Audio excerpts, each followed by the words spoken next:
सम्मानीय प्राचार्य महोदय और इस वेदी के ऊपर बैठे हुए संचालन कर रहे हमारे बहुत ही सम्मानीय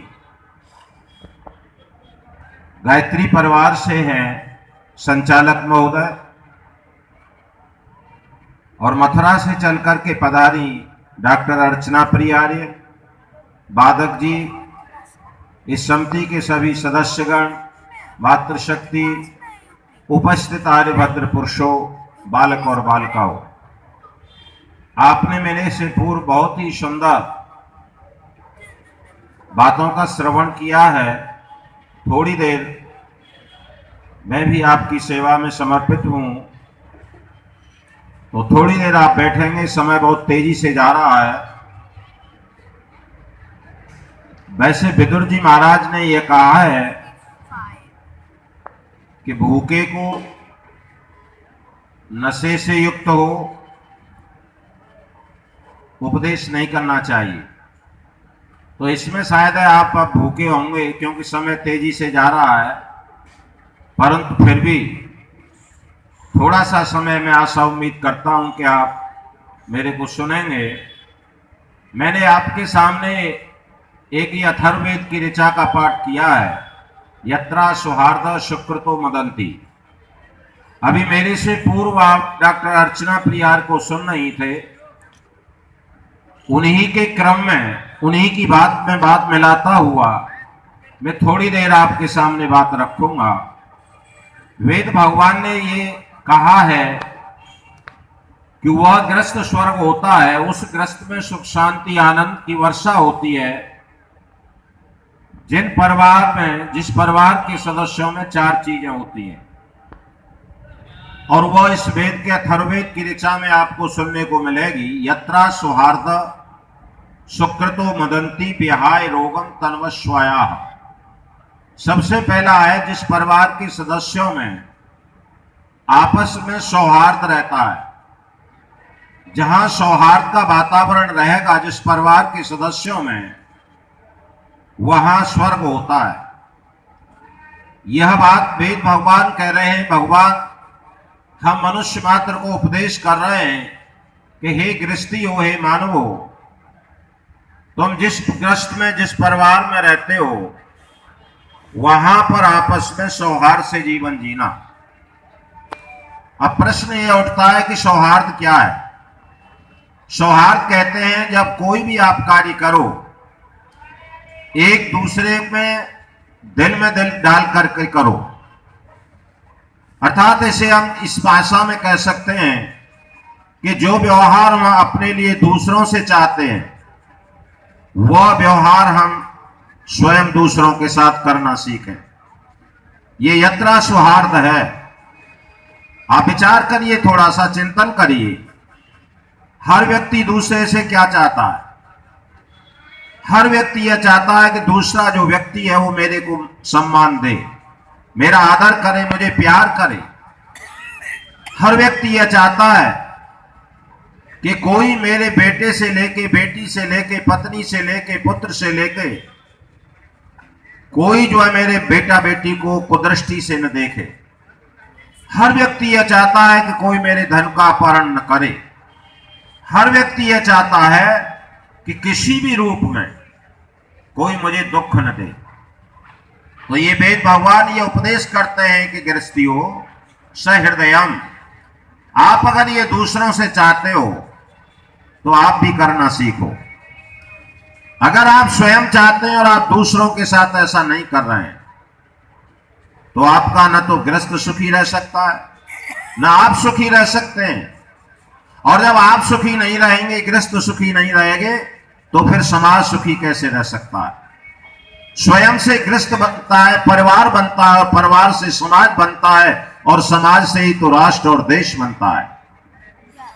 तो यहां पर सबसे पहले आप ये लेके जाएं, वर्ष का आज प्रथम दिन है, प्रातःकालीन समय है, कि आप अपने जीवन में व्रत लेकर के जाएं। आप जिस परिवार में और जिस मोहल्ला में, जिस समाज में, जिस देश में आप निवास करते हैं, कि मैं जो व्यवहार चाहता हूं वही व्यवहार दूसरों के साथ में करना सीखो। इसे कहते हैं आत्मनः प्रतिकूलानि परेषां न समाचरे। ये धर्म है। अगर धर्म की परिभाषा सीखना चाहते हो, धर्म की परिभाषाएं विद्वानों ने भिन्न भिन्न दी हैं। अनेक शास्त्रों में आपने धर्म की परिभाषा सुनी होगी, परंतु अगर धर्म की कसौटी, अगर धर्म की बहुत आत्मीयता से परिभाषा जानना चाहते हो तो वहां पर कहा वेद स्मृति सदाचार स्वस्य च प्रियात्मना।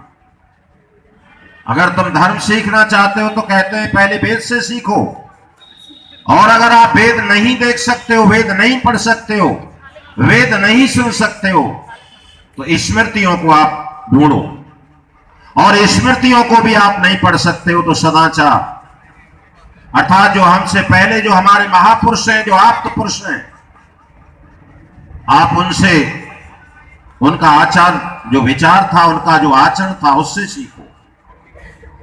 परंतु जिस बात को मैं आपके सामने देना चाहता हूं वो चौथा है वेद स्मृति सदाचार स्वस्य च प्रियात्मना। सबसे बड़ा और सबसे स्पष्ट रूप से अगर तुम ग्रहण करना चाहते हो धर्म को, तो वो है कि जो आपकी आत्मा के अंदर है, जो आप चाहते हो उसे दूसरों से करना, दूसरों को देना शुरू कर दो। ये तीन जो चीज है, वेद है, स्मृति है, सदाचार है, ये तो दूसरों से लिया हुआ धर्म है। आप वेद से सीख रहे हो, स्मृति से सीख रहे हो, महान पुरुषों से सीख रहे हो, परंतु सबसे मुख्य है जो हमारी आत्मा में है, जो हम चाहते हैं वो दूसरों को देना सीख जाए। तो ये है सहृदयता, यह है धर्म, यह है यज्ञ। इसे आप सीखना, इसे सीखें। आज बेटी से आप अभी सुन रहे थे, समय का थोड़ा सा अभाव है, मैं तेजी से गति करता हुआ आपके सामने प्रस्तुत हूं। इसको आप एक उदाहरण से, आप एक दृष्टांत से सीखना चाहें, आपकी समझ में और आ जाएगा, जिसे आप जो भली बात जान सकते हैं, सीख सकते हैं। इसके लिए मैं कहा करता हूं, आपने कई बार सुना होगा, परंतु हो सकता है न सुना हो किसी ने। एक बुढ़िया थी और अपने गृहस्थ को ठीक रूप से चला रही थी। उसके पास में शहर था, एक कस्बा जो होता है, ग्रामीण अंचल में रहती थी, अपने परिवार का भरण पोषण करती थी। पास में जो एक कस्बा था उससे अपना गृहस्थ का सामान लाती थी। एक दिन जो है शहर में कस्बा में गई, गृहस्थ का सामान लेने के लिए एक सेठ के पास गई, और सेठ के पास से सारा सामान लेकर के जब चलने लगी तो उस सेठ ने उस बुढ़िया से एक बात कही, एक प्रश्न किया कि माँ, क्या तुम्हारे यहाँ दूध होता है, गाय पलती है? उस बुढ़िया ने कहा हाँ बेटा। कि घी बनाती हो? कि हाँ। कि मुझे 1 किलो घी की आवश्यकता है, मिलेगा? कि हाँ बिल्कुल मिलेगा। शुद्ध मिलेगा? कि हाँ। तो मैं अपने नौकर को भेज दूं? का भेज दो। उस सेठ ने उस बुढ़िया के साथ अपने नौकर को भेज दिया। बुढ़िया और नौकर दोनों उस बुढ़िया के घर आए। घर आकर के सामान जो सेठ से लिया था वो रख दिया, और रख करके जो सेठ ने उसे आदेश दिया था घी के लिए, उस बुढ़िया ने अपना शुद्ध देसी घी निकाला जिस गाय के दूध से बनाती थी, और बना करके तौल करके जब देने लगी, तराजू तैयार कर ली, परंतु उसको 1 किलो का बाट नहीं मिला। जब बाट नहीं मिला, सारे घर को देखा, नहीं मिला। पड़ोस में गई, पड़ोस में भी नहीं मिला। थोड़ी देर बुढ़िया परेशान सी नजर रही, परंतु तत्काल उसके मस्तिष्क में एक विचार कौन गया, विचार आ गया कि अरे अभी तो 1 किलो चीनी लेकर के आई है सेठ की दुकान से, क्यों न इस 1 किलो चीनी को रख करके और तौल करके 1 किलो घी को दे दो।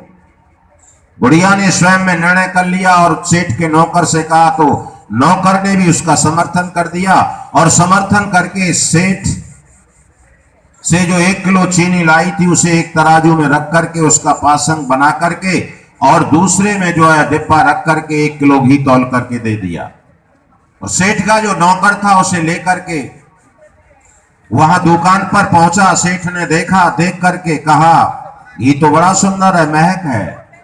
परंतु सेठ ने अपने नौकर से कहा कि ये तोला कैसे था? तुम्हारे सामने तोला था कि हाँ, कि पूरा है, कि पूरा है? कि भाई मुझे ऐसा शक लगता है कि ये कम है।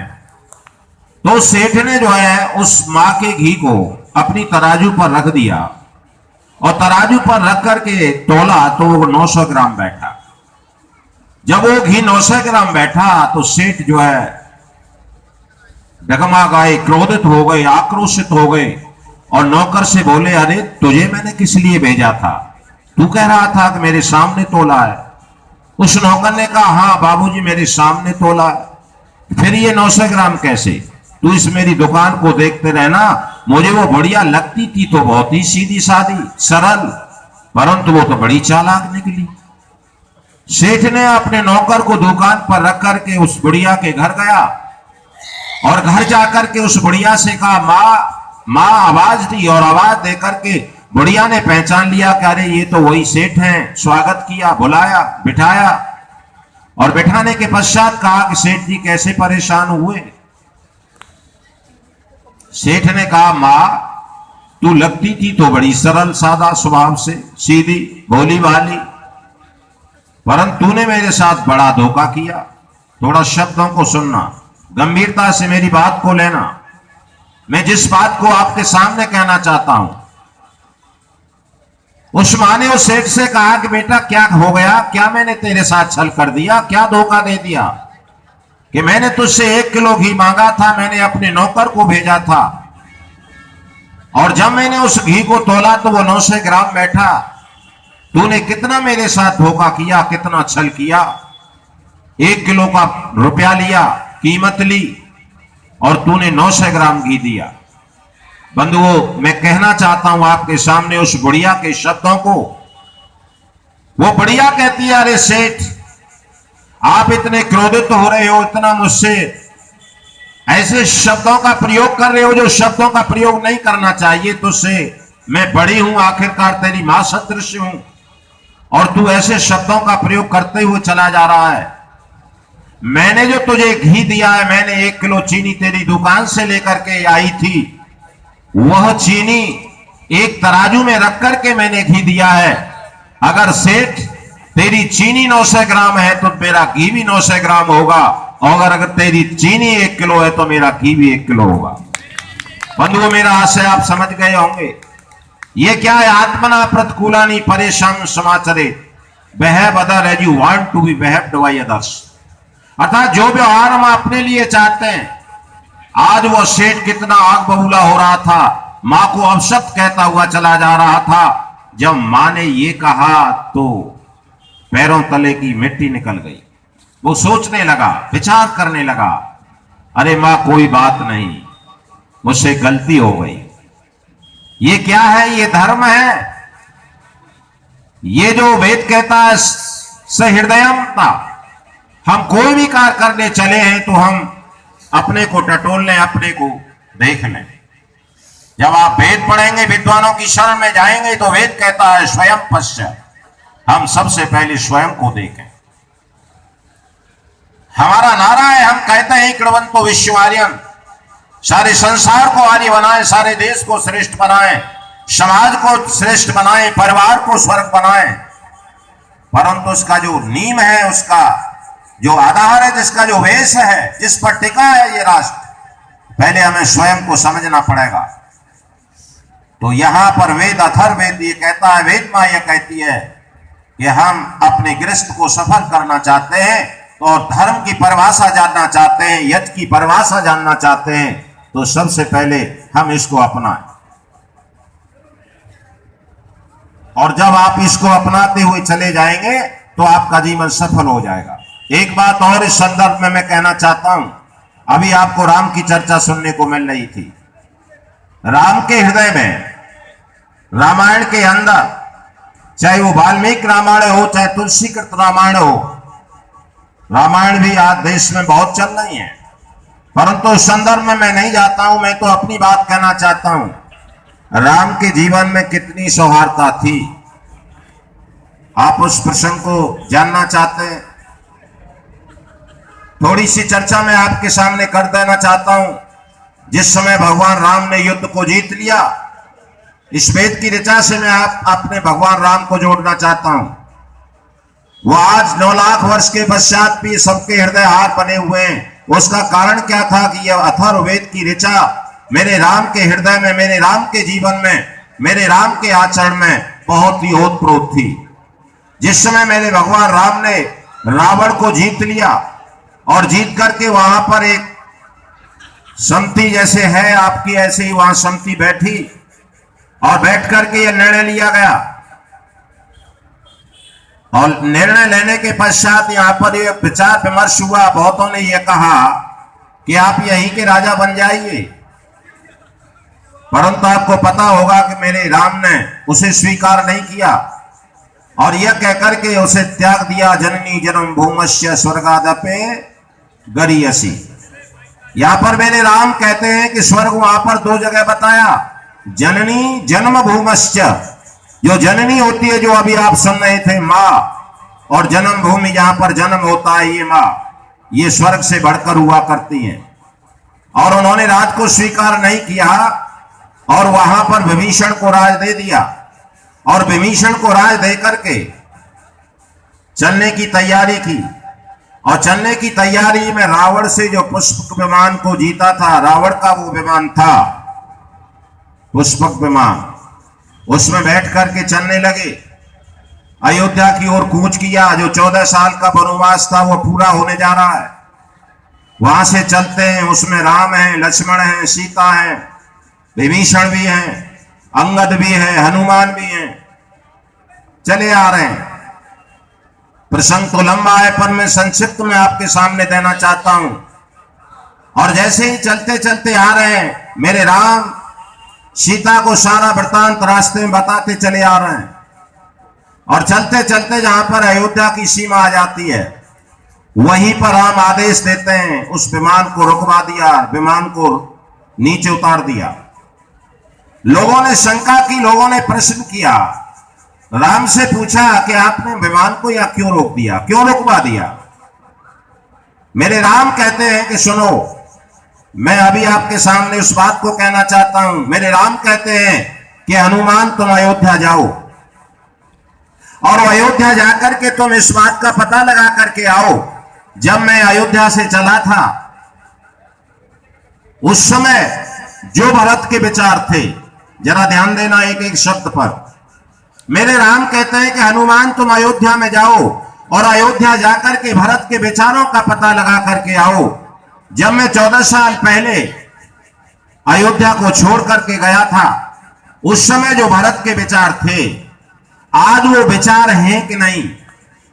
अगर उन विचारों में परिवर्तन आ गया है तो मैं अयोध्या में प्रवेश नहीं करूंगा, अयोध्या की सीमा में प्रवेश नहीं करूंगा। और विचारों में परिवर्तन नहीं आया है तो मैं अयोध्या में प्रवेश कर जाऊंगा। पहले तुम हनुमान को आदेश दिया और हनुमान वहां पर जाते हैं। हनुमान जैसे ही अयोध्या में पहुंचते हैं, वहां पर पल पल की भरत प्रतीक्षा कर रहे थे, क्योंकि भरत की यह प्रतिज्ञा थी कि अगर 14 साल में अगर आपने थोड़ा भी विलंब कर दिया तो भरत आपको जिंदा नहीं मिलेंगे। जैसे मेरे राम ने जंगल में, अरण्य में रह करके अपना जीवन निर्वाह किया था, उसी प्रकार भरत ने 14 साल काटे। वो आप सबको पता है, मैं नहीं उसमें कुछ कहना चाहता हूं। नंदगाम कर पर्ण कुटीरा, कीन निवास धर्म दुर्धीरा। वहां पर एक एक क्षण की प्रतीक्षा कर रहे हैं भरत। और भरत ने जब हनुमान को अकेला देखा तो आश्चर्य में पड़ गए और आश्चर्य में पड़ करके ये कहने लगे कि हनुमान तुम अकेले कैसे, तुम अकेले कैसे? हनुमान ने कहा कि मैं अकेला नहीं हूं। कि अकेले हो? मेरे भाई राम कहां हैं? तो वहां पर हनुमान ने, जो मेरे राम ने हनुमान से कहा था, वो भरत को बताने लगे। और जब भरत को बताने लगे तो भरत ने वहां पर इतना दुख प्रकट किया, इतना दुख प्रकट किया। वो कहने लगे कि हनुमान मेरे भाई राम से कहना, अगर एक पल की, 1 मिनट की भी देरी कर दी तो भरत मिलेगा नहीं। कहने का भाव है कि हनुमान ने थोड़ी देर वार्तालाप किया और वार्तालाप करने के पश्चात उन्होंने जान लिया कि भरत के विचारों में कोई भी लेश मात्र परिवर्तन नहीं हुआ है। जो विचार 14 साल पहले थे वही विचार आज हैं। ये बात कही तो हनुमान वहां से चले और जाकर के वहीं जो अयोध्या की सीमा पर पुष्पक विमान खड़ा था वहां पर लोग प्रतीक्षा कर रहे थे। हनुमान ने जाकर के सारी बात कही और जब सारी बातें राम को बताया तो राम ने आदेश दिया और फिर विमान को उड़ाया और उड़ा करके अयोध्या में प्रवेश किया। और अयोध्या में प्रवेश करके जैसे ही प्रवेश करते हैं तो वहां पर बंधुओं माताओं वहां पर गले मिल रहे हैं कौन? राम और भरत। और ऐसे गले मिल रहे हैं कि मिलाप हो रहा है और प्रेम में जो है आंसुओं की झड़ी लग रही है। पर वहां पर उस उत्सव में उसमें दो व्यक्ति और बैठे थे। कौन था? एक विभीषण बैठे हुए थे और एक सुग्रीव भी बैठे हुए थे। और वो मनी मनी में ये विचार करते हैं कि भाई ये तो 14 साल के बाद राम और भरत ने मिल गए, पर हम ऐसे अभागे निकले कि हमने अपने भाइयों को खो दिया। खैर वो प्रसंग में नहीं जाना चाहता हूं। मैंने जो बात कही है यत्रा सौहार्द सुकृतो वदंती, यत्रा सौहार्द, ये सौहार्द जीवन में अर्थात मेरे भरत के जीवन में कितना सौहार्द था, मेरे राम के जीवन में कितना सौहार्द था। ऐसा सौहार्द अगर जिस परिवार में रहेगा तो निश्चित है कि आपका जीवन सफल होगा।